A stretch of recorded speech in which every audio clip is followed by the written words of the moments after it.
Sorry. Liberal. What? I said you liberal. Sir, I'm here with my family. That's cool. You're creeping on me with the drone. I know you're in there. I just saw you 2 seconds ago. Are you going to come in? Most people go camping to escape the hustle and bustle of their everyday life, to commune with the beauty of nature and rediscover themselves in the quiet. But sometimes quiet can turn into an ever-evolving nightmare. Just ask these friends who experienced what they never thought would happen to them.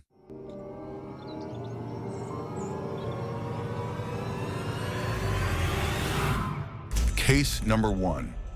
In January 2020, 6 friends from the Japanese YouTube channel S4U rented a camper van for 4 days to go on a camping trip across Hokkaido. The group was having great conversations and documenting every moment while they enjoyed the ride. But little did they know that something they had never planned for was about to happen.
Earlier, they came across a yellow warning sign indicating crosswinds ahead.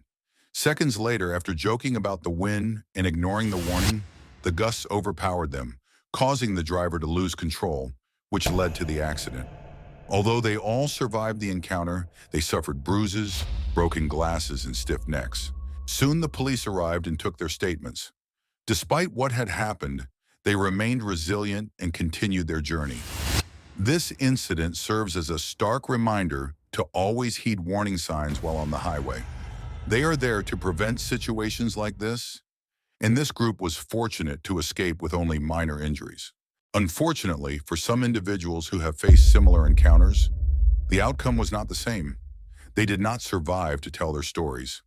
I'm sure this group felt grateful and hopefully learned their lesson. Case number 2.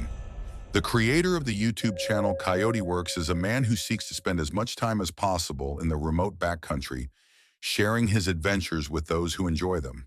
He engages in overland car camping in his Jeep Wrangler JKU Rubicon, uses a rooftop tent, goes backpacking, and stays in survival shelters. However, in September 2018, what began as a routine trip turned into a disaster for him. Happy Friday, Coyote Works here. As always, bringing you guys along with me on a trip into some of the most remote, untraveled parts of the Central Oregon, Eastern Oregon. I just found my first sign of what looks like some homesteading or something up in this little draw, and this is super cool because I've long suspected there was going to be something up this draw. I've just never gone up it to explore.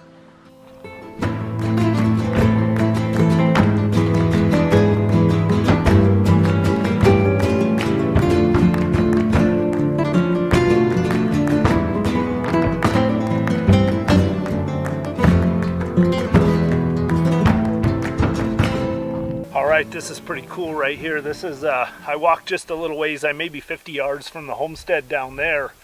Oh, there's another piece of an old stove right there I just saw through the sagebrush. And this was an old barn, or the remnants of an old barn, and right up behind me here there's a bunch of chicken wire. So I know there was a chicken coop up there.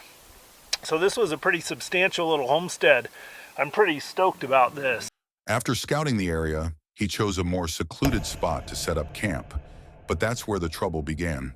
About an hour or so before dark, I finally came into a valley that had a lot of level ground and was looking for a place to camp for the night. About halfway across the valley, I came to an old range fence gate.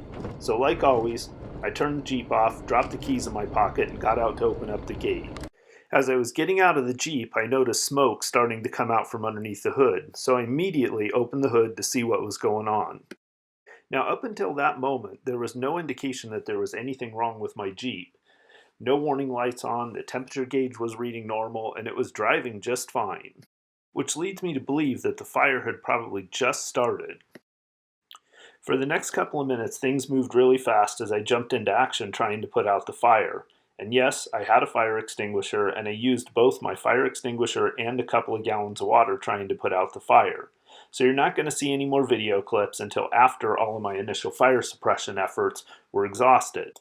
As soon as I opened the hood, flames started coming up from the back of the motor. It looked like they were originating between the rear of the motor and the firewall. So I ran around to the back of the Jeep, grabbed my fire extinguisher, and immediately began spraying it on what I thought was the source of the flames. I continued spraying my fire extinguisher on the flames until it was empty.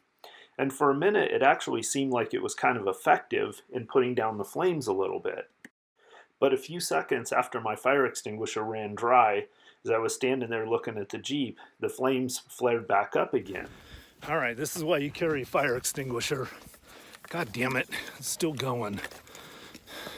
So I ran around to the back of the Jeep and I grabbed a couple of gallon containers of water, came back to the front and started splashing water on top of the flames. And again, after doing that for a few minutes, it seemed like I had the flames somewhat under control. And they were somewhat under control in the engine compartment. But what I didn't quite realize yet is they had already started to spread through the firewall and were burning inside the dash, inside the passenger compartment of the vehicle. Once I realized this, I knew there was no chance of me putting out the vehicle fire. I also knew at that point that I didn't have much time to retrieve stuff from the vehicle.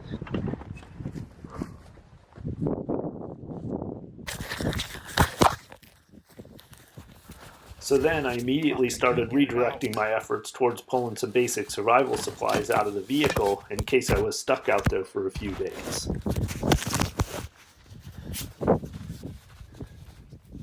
Around this time, I also decided I needed to grab the full fuel can off the back of my Jeep to keep it from adding fuel to the fire, literally speaking. In retrospect, this was a little bit silly considering how big the rest of the Jeep fire was. I don't think that 3 gallons of gas was really going to make much of a difference.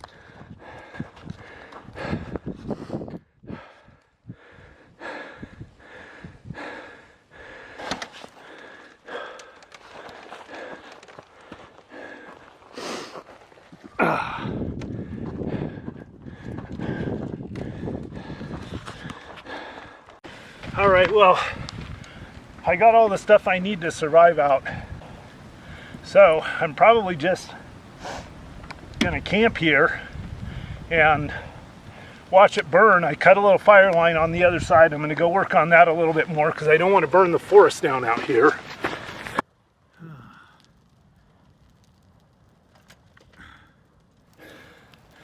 That wind's coming this direction, so I was trying to cut a fire line around this side, but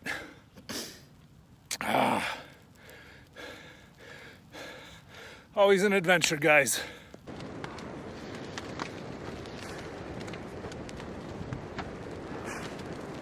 I spent almost 2 hours intermittently fighting range fires and trying to cut fire line in around the Jeep. The whole time I just kept thinking, no matter what happens, I cannot let this start a range fire. If a range fire gets started out here, it'll burn for 16,000 acres before it stops.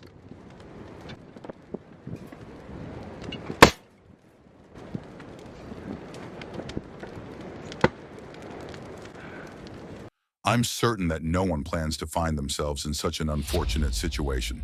I must commend his effort in controlling the fire to prevent it from spreading into a range fire. He managed to gather important essentials that he would need because he didn't know how long he would be out there. Fortunately, he had his phone with him, so he used his GPS app to send a location track to a friend who was then able to reach him. As a result, he made it home safe and sound the next morning. During an emergency like this, staying composed throughout the entire dangerous ordeal helps prevent a larger disaster. Imagine if he had panicked and done nothing. That could have led to more serious consequences. Fortunately, that wasn't the case, and I'm sure this will be a day he will never forget in his life. Case number 3. Tyler and Hannah are a couple who explore, camp, and create memories from their overland-built Subaru Crosstrek. Most importantly, they stay positive, no matter what challenges they face. They document and share all of their adventures, but as with any journey, not every trip goes as planned. In one particular video, while at their campsite, Tyler launched their drone to capture the beautiful landscape for their vlog. Unfortunately, a man out for a morning walk was not pleased to see a drone flying overhead. This sparked many thoughts in his mind, prompting him to approach Tyler and Hannah's campsite. Here's how it unfolded.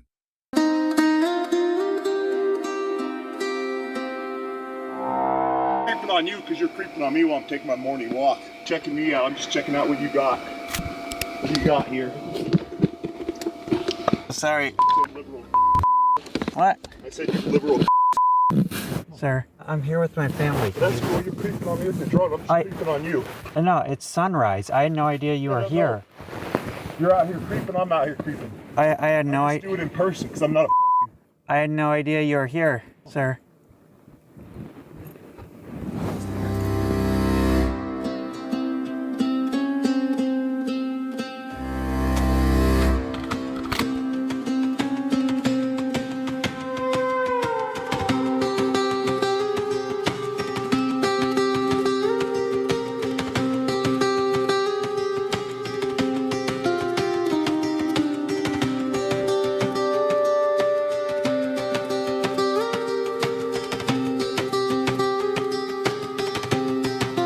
To me, it was Yeah. like a what? It was so out of pocket, the whole thing, that I couldn't comprehend it. So I'm just like, what? Like, it looks Yeah, like a I know. scripted office. Sorry. Liberal. What? I said you liberal. Sir, I'm here with my family. That's cool. I just went into like de-escalation mode. Yeah. I really wanted to. Yeah, at one point I loved it. At one point you even called him sir. Yeah. You were like, no, sir, we're just here camping with our family. And I was like, okay, good. Tyler's handling the situation well. Oh, nothing could have prepared me for opening my door and getting called like right off the rip in the morning. And that's why I said, sir, I'm with my family. You know why I said, sir, I have a family.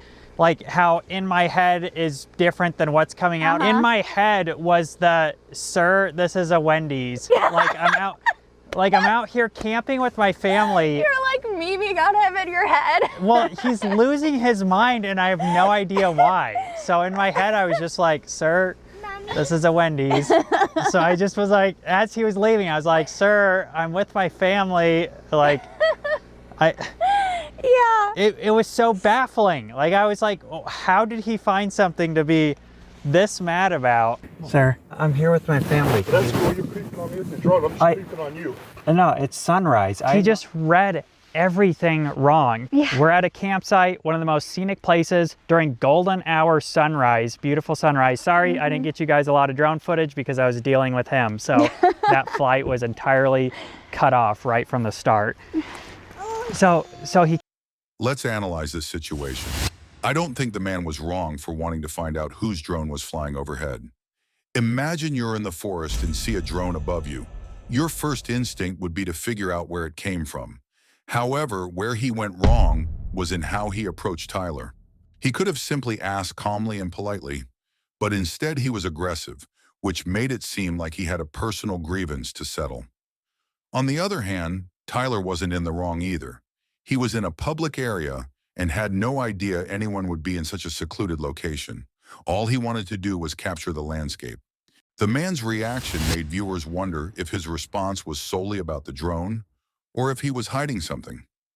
People often say that when someone immediately assumes they are being watched and reacts with hostility toward a distant drone, it says more about their own fears than about the drone itself. He might have simply been out for a walk, but his reaction suggested otherwise. Despite this incident, Tyler and Hannah did not let it affect their plans. They continued and enjoyed every moment of their outing. Case number 4. Carol and Ken are a retired married couple who enjoy wild camping in their consort Nova, affectionately named Snoopy. They share all their adventures on their YouTube channel, Life is Too Short. In this particular video, they pulled into a parking lot to rest for the night after a long day of travel. There was no overnight parking sign at the entrance, nor any information about penalties, and other vehicles were already parked there. So they felt it was safe to spend the night. However, just as they were about to settle in, something unexpected happened. We've been here 1 or 2 minutes and I'm just coming back outside to take an evening shot so I can show you where we are. There is a man with a dog on the left-hand side of the picture, and I've got no idea he's there until I hear him speak to the dog. The human eye reacts to movement, so if you stand perfectly still, it's highly likely that nobody will see you. He's not trying to hide from me, he's just got a stubborn dog, and this man causes no trouble whatsoever. He's not interested in you. No. Good dog. Hi. So this is what I normally do, a couple of evening shots to set the scene and show you where we parked up for the night. You can see the location of both cameras. As I looked to my left here, I saw another dog walker coming towards us, but he was a long way off, so I paid no real attention to him. As you can see, other vehicles are parking here, so I didn't think there was any risk at all, to be honest. This was my final shot, and we were back in the van.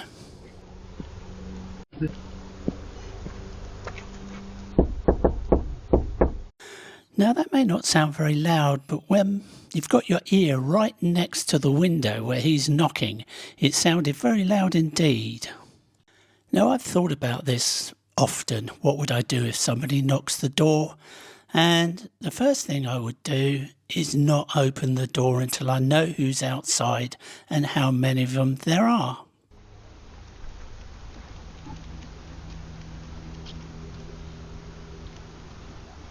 The yawn tells me he's anxious and trying to keep calm. Not that I knew that at the time, because I was asking Carol to give me the phone so that I could see who was outside. At this stage we've said nothing to him, and I've asked Carol just to be quiet. So I haven't actually seen him yet, and he obviously gets impatient and decides he wants to knock again.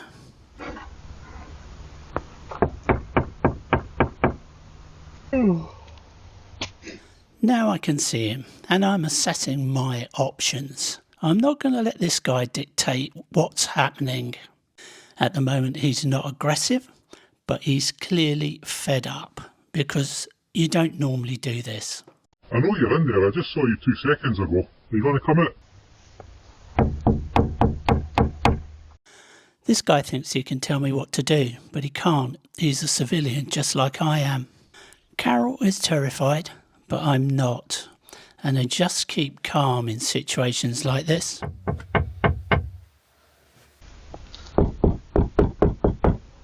Are you going to come out, no?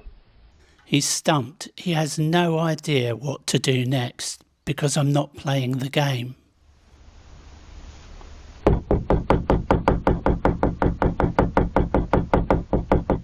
Remember folks, knocking is just knocking. There is no threat. Carl recounted how he had dealt with many assaults, and they all started in a similar way. He decided to hold his ground by staying put in the van. The man felt frustrated that Carl wasn't opening up to him, so he was left with no choice but to explain why he was there. Side. At this stage we've said nothing to him, and I've asked Carol just to be quiet. So I haven't actually seen him yet, and he obviously gets impatient and decides he wants to knock again.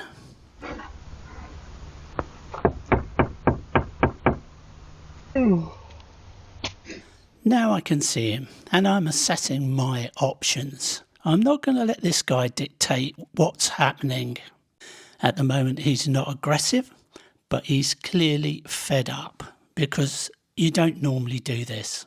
I know you're in there, I just saw you 2 seconds ago. Are you going to come out? This guy thinks he can tell me what to do, but he can't. He's a civilian just like I am. Carol is terrified, but I'm not. And I just keep calm in situations like this.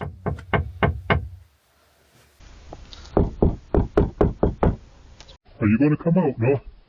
He's stumped. He has no idea what to do next because I'm not playing the game.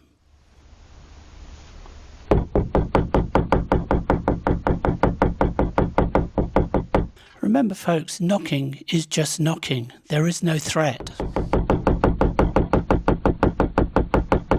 Now some of you may be thinking, I'd have told him to F off by now, or punched his lights out, or gone outside and challenged him. But wait a minute.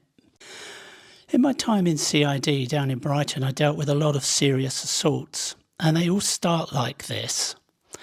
And one thing that the police always hated to see was that any potential victim had put themselves in danger. So I'm perfectly safe in this van. There's nothing he can do to me, and he's not causing any damage. Okay, so we've got to play the game that you're not going to come out. Well, at least he's nice enough to acknowledge that it's a game. His game is that he's going to tell me to drive off when I'm tired, and I've got no intention of driving off because I could cause an accident. So how's he going to react when I tell him that news? There's a big sign up there saying no overnight parking. People have been parking here, urinating and leaving feces about here. I'm sure he's right. I'm sure they've had problems. But we haven't caused those problems. And if you watch my videos, you'll see we spend more time picking up people's trash rather than depositing it. This guy wants to box everybody under the same category as troublemakers. The vast majority are not. The council put the sign up and they've said anybody that's parking here is to be reported to the police. That's very interesting because that's not the function of the police. I think the council have not been honest with him. So I'm giving you the chance to move on. If you don't want to move on, then I'll just phone the police and the police will come through and they'll move you on whenever they get here. But it'll probably be later on, so it'll be a bit of a pain. So I would move on now. Are you going to come out and have a grown-up conversation, no? He really doesn't get it, does it? I'm not going to talk to him. I'm not coming out. And I'm not the one stood outside making a fuss, banging on people's doors at 10 o'clock at night. He's still not a risk. He's still not causing any damage or committing any offences. No? Okay, I'll just give the cops a call. And that was his final attempt at intimidation.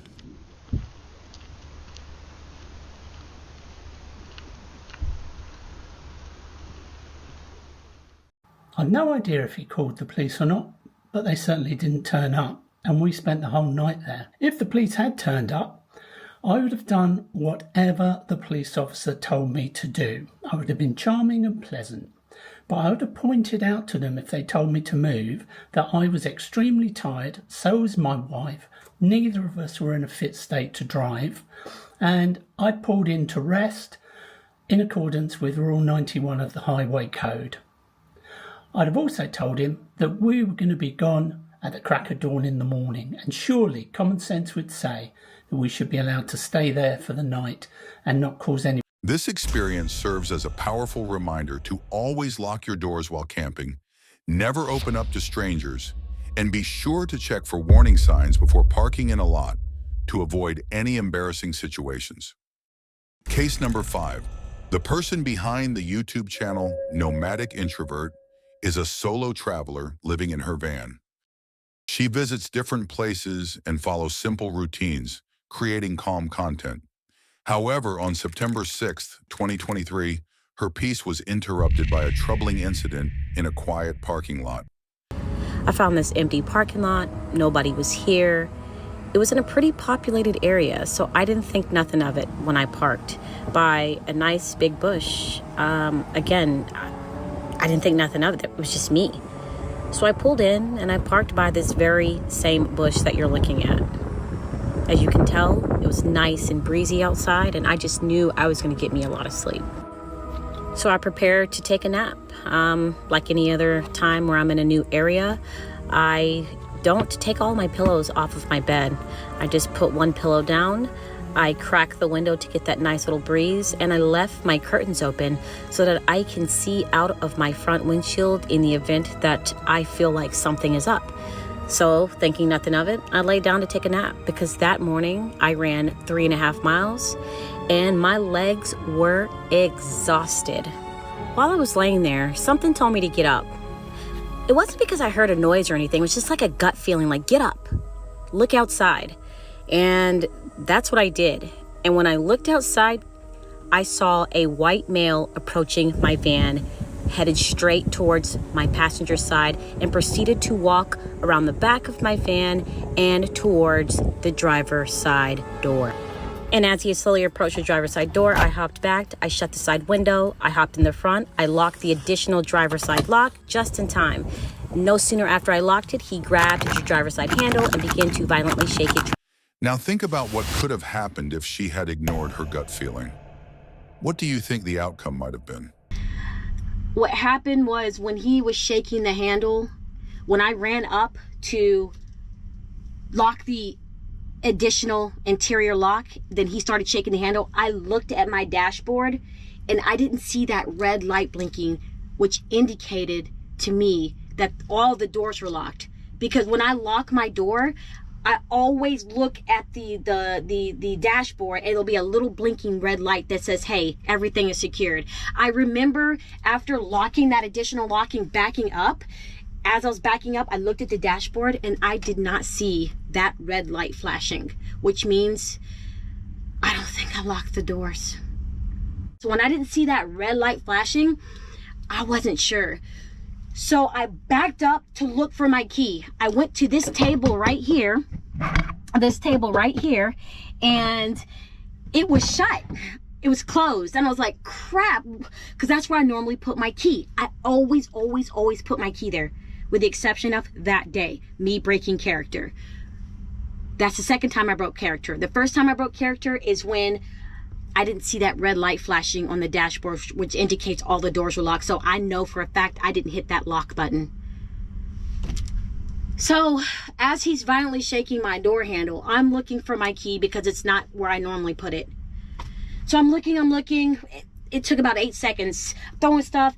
I found the key on top of the green container. And the only reason why I couldn't see it because my Yeti strap was covering it, and I had threw this top, which I was wearing. Yeah, I've been wearing this thing for like 3 days. I threw this top on top of the key. And